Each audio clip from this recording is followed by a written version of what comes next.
तो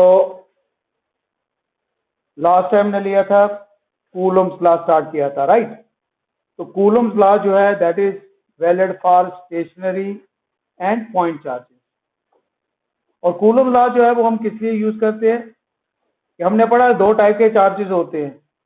अब चार्जेस जो है वो एक दूसरे के ऊपर फोर्स जो है वो एक्सर्ट करते हैं। लाइक चार्जेस जो है वो रिपल्सिव फोर्स एक्सर्ट करते हैं, अनलाइक चार्जेस अट्रैक्टिव फोर्स, ठीक है। अब वो जो फोर्स का मैग्नीट्यूड जो है उसको हम कैलकुलेट करते हैं with the help of Coulomb's law. और ये रिलेशन हमारा आया था F is equal to K Q1 Q2 divide by R square. Suppose हमारे पास दो चार्जेस है Q1 Q2 and separation between the charges से R। तो उस केस में जो फोर्स होती है वो किसके होती है? F is equal to K Q1 Q।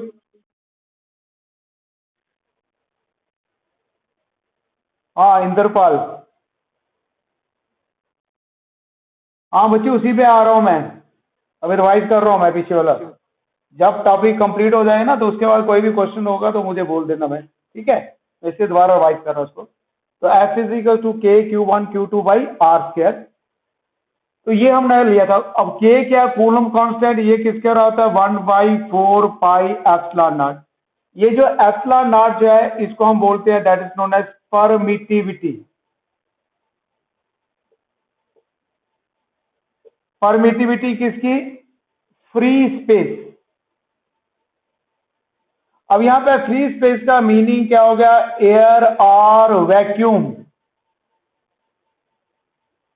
अगर चार्जेस एयर या वैक्यूम है तो उस केस में ये एप्सिलॉन नॉट जो है ये परमिटिविटी क्या होती है? दो मीडियम जो है, दो चार्जेस जो है उनके बीच में जो मीडियम है वो मीडियम कितनी फोर्स को अलाउ करता है,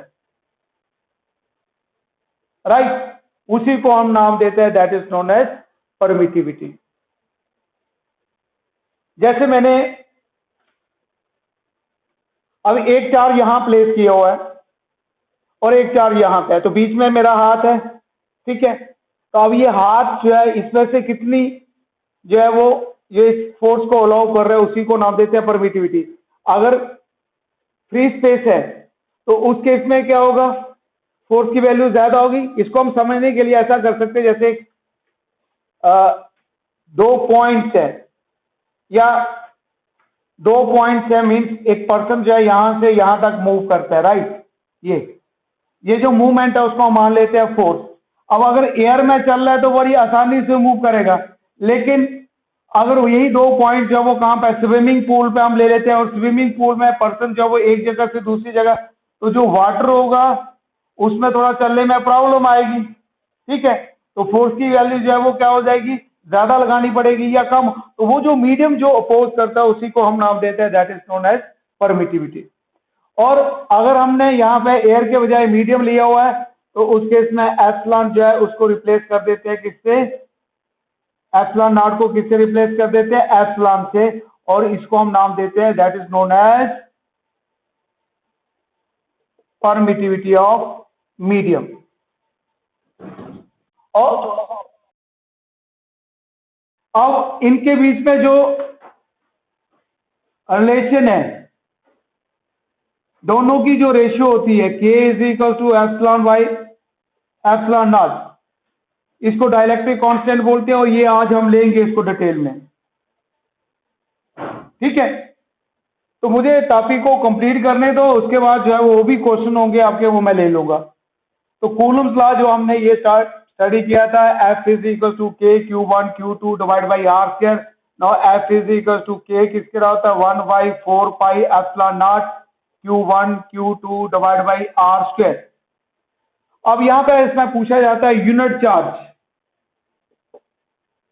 1 मार्क्स में इसी के साथ state and explain Coulomb's law and hence define unit charge. Unit charge जो है इसको डिफाइन करने के लिए हम दो सिमिलर चार्ज ले लेते हैं, Q1 Q2 किसके बराबर है? Q के बराबर। और डिस्टेंस यूनिट ले लेते हैं, और ऐसा ही सिस्टम है, डिस्टेंस क्या हो जाएगा 1 मीटर। ठीक है, और मीडियम जो है, क्योंकि स्टैंडर्ड डेफिनेशन है, तो मीडियम जो है वो ले लेते हैं हम free space. Medium is free space. ठीक है, एंड हमने कैलकुलेट किया था अगर दोनों चार्जेस का मैग्नीट्यूड 1 कूलम हो तो उस केस में जो वैल्यू होती है फोर्स की वो कितनी होती है 9 इंटू 10⁹ न्यूटन। अब हमारे पास according to Coulomb's law force जो किसके बराबर होती है 1/4 pi epsilon not Q1 Q2 divide by R square. Now force is 9 into 10⁹ अच्छा 1/4 पाई एप्सिलॉन नॉट की वैल्यू भी किसके बराबर थी 9 into 10⁹ newton metre square per coulomb square. और दोनों चार्जेस Q1 Q2 किसके बराबर लिया Q, तो Q square divide by distance का स्क्वायर। नाउ दिस कैंसल्स, तो Q स्क्वायर जो है वो किसके बराबर हो गया 1 के बराबर। Or Q is equal to +-1, इसी को हम नाम देते हैं यूनिट चार्ज।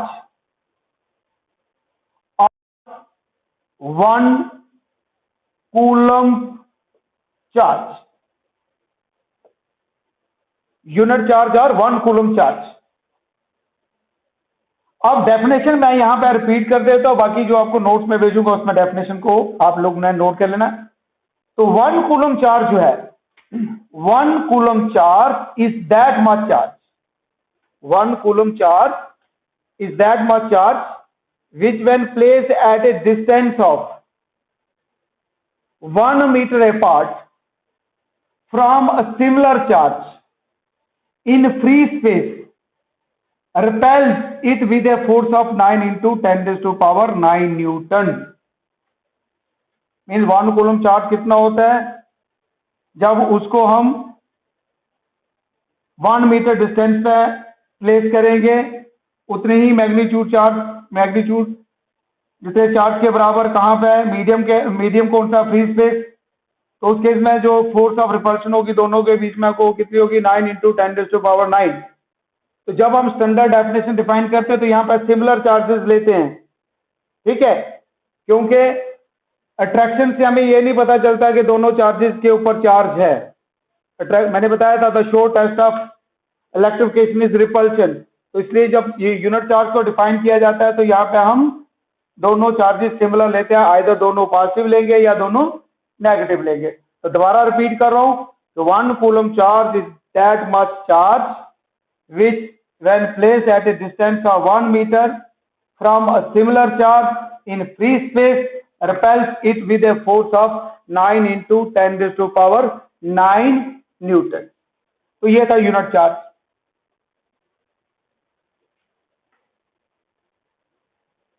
अब ये हमारा कूलम्स लॉ का फार्मूला है। अब नेक्स्ट आता है हमारे पास रिलेटिव